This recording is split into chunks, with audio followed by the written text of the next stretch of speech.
How's it going, fellow riders? Today is Tuesday, April 4, time check 5:13 p.m.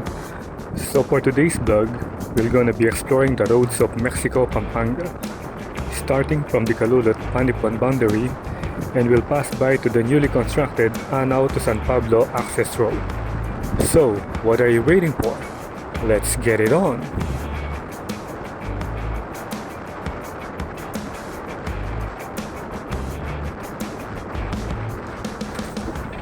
We now enter the boundary of Mexico coming from city of San Fernando. As you've noticed, this Calulot Mexico Road has been very busy because of the motorists coming from the NLEX bound to San Fernando. This road was the nearest point in entering the MacArthur Highway. As you can see, there are a lot of establishments that are starting to exist, especially the gas stations, the commercial stalls, and food stops canteen for motorists to frequent the area.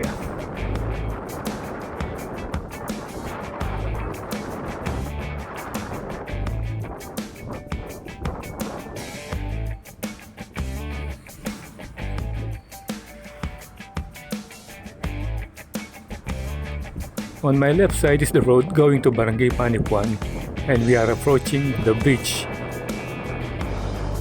The global construction city on my left side is already open, and there are a lot of construction in progress in that area. And there is a Robinson supermarket operating inside the global construction city. Mexico is a first-class municipality in the province of Pampanga, and it is administratively subdivided into 43 barangays. The town was renamed after Mexico, a country in North America, after being confused with its native name Masiku, which is often taken as elbowed, such as elbowing river, makasikong ilog.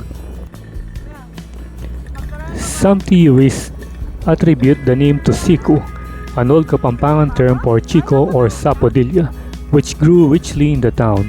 It is a home of residential, commercial, and recreational developments. The municipality of Mexico shares similar physical and cultural features with the city of San Fernando. Its proximity to the said city places Mexico in an advantaged location as catch area for San Fernando's economic spillover. This is evident on the growing numbers of commercial establishments in the western part of the municipality.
And this road is now the start of the Anao to San Pablo Access Road.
Bali, nandito na ngayon tayo sa may daan na bypass road from San Jose, Manito. Papunta ito doon sa dulo ng barangay yun. Bali, yung ginawang bypass road na ito, mapapadali yung biyahe.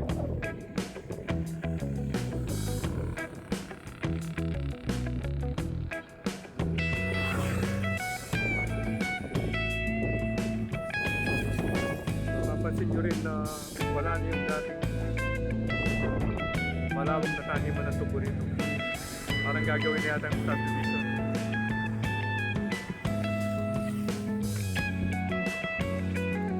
At di na matatanaw po rin ang bundok ng Arayat.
So this is now the end of the Anao-SanPablo Access Road. So as we turn right, this road is going to Barangay San Juan in Mexico. And as you can see, there are a lot of people and vehicles parked in the area because there is an ongoing meeting of an important politician, and I still don't know who, but I'm sure it is an important personality, because there are a lot of policemen patrolling in the area, and also a lot of people and a lot of vehicles parked side by side on the road. Since the campaign period has already been started, you will expect a lot of traffic on the roads, since there are a lot of political gatherings being organized everywhere. So expect the unexpected.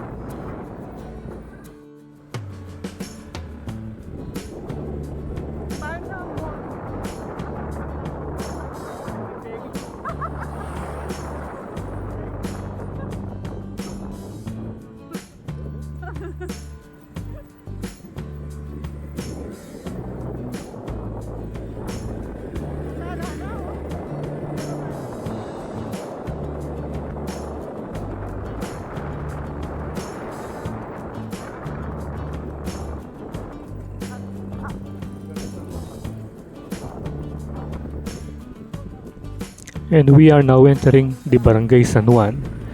And a few minutes ride from here, we will reach the downtown Mexico area.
And now we reach the downtown Mexico area.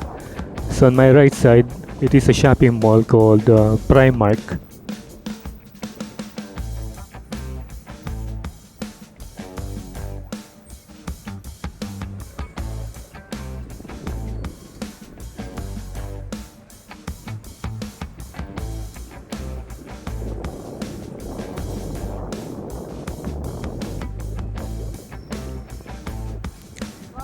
And now we are here on the Municipal Hall of Mexico, Pampanga. And in front of this building, you can see the Mexico Public Market.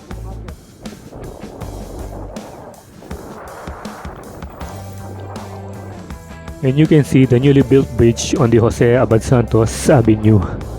And on my right side is the Santa Monica Parish Church.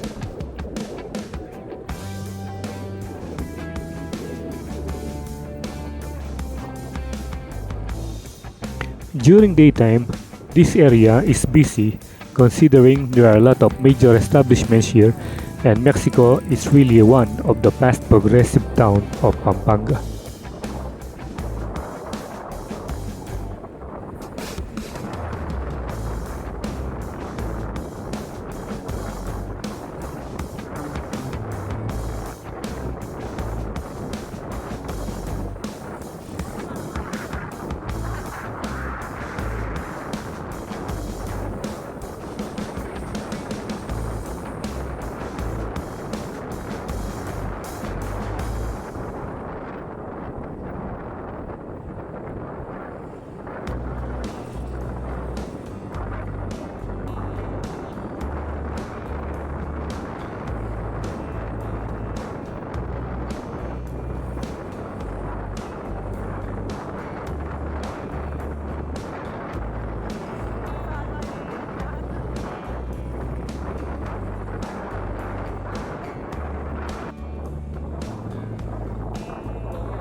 So dito ko na siguro tatapusin ang video ito tungkol sa ating joyride dito sa Mexico, Pampanga.